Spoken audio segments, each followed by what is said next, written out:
You think you're free, don't you? But deep down, you know the truth. The freedom you claim to have, it's an illusion carefully constructed to keep you from asking the hard questions. You've been taught to obey without realizing it, to adapt, to survive, and worst of all, you've been tricked into thinking that being good is the same as being a conformist. Think about it for a second. Have you ever truly stopped to question what good means? Who defined it for you? Who decided what's right and what's wrong? What is good, really? Is it about obeying the rules, or is it about something deeper? We go about our lives thinking that we understand the world, that we've figured out right from wrong. But in reality, what we think is good is often just the reflection of a system that wants us to comply, to follow, to fit in. Who decided what it means to be good? Think about it. Every rule you follow, every idea you defend, every decision you make, are they truly yours? Or have you been following a script someone else wrote for you?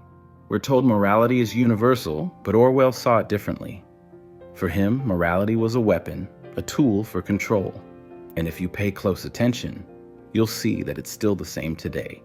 In 1984, Winston Smith discovers something chilling. The truth doesn't matter. Truth is fluid. It can be rewritten, reshaped, twisted to serve the needs of the powerful. The party says 2 + 2 = 5, and people believe it because the fear of dissent is stronger than the desire for logic.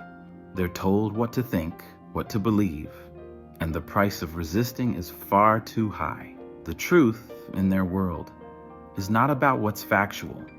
It's about power, control, and maintaining the status quo. And it's no different in our world today. In Animal Farm, the very ideals of justice and equality become a farce. Those who promised freedom just end up recreating the same oppression they swore to destroy. All animals are equal, but some are more equal than others. Those words, those hollow promises, they echo through history. It's not just fiction, it's a warning, and it's still playing out right now. We've been programmed to believe that being good means obedience, not because it's right, but because it's convenient. Being good means not questioning, not challenging. It means submitting to the official story. If you dare to question, or if you step outside the lines, you become an enemy, a traitor. Here's the kicker. No one needs to punish you. You'll punish yourself. The system doesn't need police or torturers if it can make you scared to think for yourself. It's a mental cage. The real question isn't whether you're free. The real question is, have you ever been? Look around. Everyone is following the same pattern. We go to school, learn what we're told, memorize what we're told to memorize, and repeat what we're expected to repeat. Then we grow up and enter the machine. We work, we consume, we obey. We think we're making choices, but we're only picking from a set of prepackaged options. And when someone dares to step off the script, the machine kicks in. They laugh. They call them crazy, extremist, dangerous. And bit by bit, the idea of challenging the norms becomes a risk no one wants to take. The real prison isn't made of bars, it's made of fear. Fear of losing your job, of being isolated, of being forgotten. Society has turned virtue into submission, dissent into madness. And most people accept it because it's easier to believe the lie than face the truth. But here's the truth. True virtue takes courage. It's not about following the rules. It's about questioning them. It's not about repeating what you're told. It's about thinking for yourself. And here's where it gets complicated. The truth isn't comfortable. The truth isn't safe. The truth is a battlefield. Orwell warned us that when morality is dictated by power, it becomes a trap. What's just today may be unjust tomorrow. What's virtuous today may be a crime tomorrow. And if you don't have the courage to challenge that manipulation, you're not good. You're just functional. You're playing the role that's been assigned to you, following a script that someone else wrote, living a life that isn't really yours. So ask yourself, how many times have you stayed silent out of fear? How many times have you accepted a lie because the truth was too dangerous? How many times have you sacrificed your integrity just to fit in?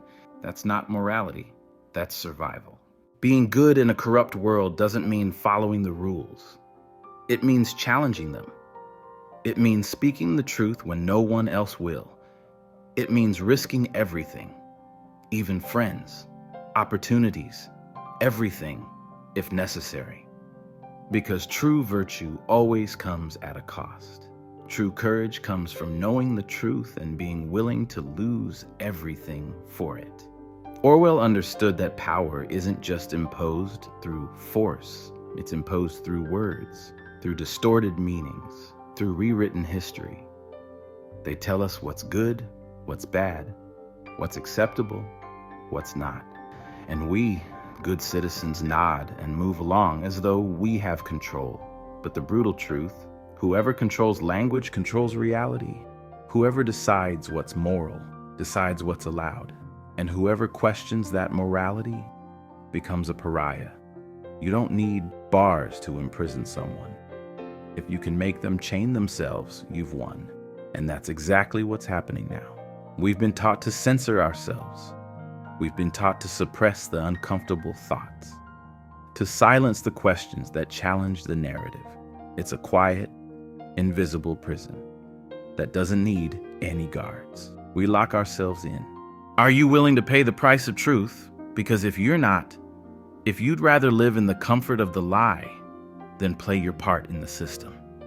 Keep being good, keep fitting in, keep obeying, but don't call it virtue. Because in a world where truth is punished, being truly good is the most dangerous act of all. Now, have you ever wondered what happens to those who challenge the narrative? They're not killed with bullets. They're destroyed with words. There's no need to execute dissenters if you can reduce them to ridicule. The one who breaks the rules doesn't become a hero. They become a pariah. Look around. How many times have you seen someone socially lynched for saying something that just a few years ago would have been considered obvious truth? I'm not talking about real crimes. I'm talking about thoughts, ideas that clash with the dominant ideology. What's unquestionable today will be taboo tomorrow. What you defend today may be a crime in the future. But don't worry, you can always apologize. You can kneel and say you've learned. You can say you've changed. That's what the system expects from you, to internalize your guilt, to become your own executioner, to censor yourself before anyone else does it for you. That's the real triumph of power. It doesn't need to re-educate you. It just needs you to become the guardian of your own thoughts. Orwell made it clear. Absolute control isn't exercised through force. It's exercised through the mind. If they can make you doubt yourself, if they can make you afraid to think, then they've won. They don't need to keep you in chains. They've got you locked inside your own mind. So how did we get here? It didn't happen overnight. It wasn't through a violent revolution or sweeping decree. It was slow, subtle, like boiling a frog alive, raising the temperature just a little at a time. First, they made us believe that some truths were inconvenient. Then they convinced us that some ideas were dangerous. Finally, they taught us to see free thought as an act of treason.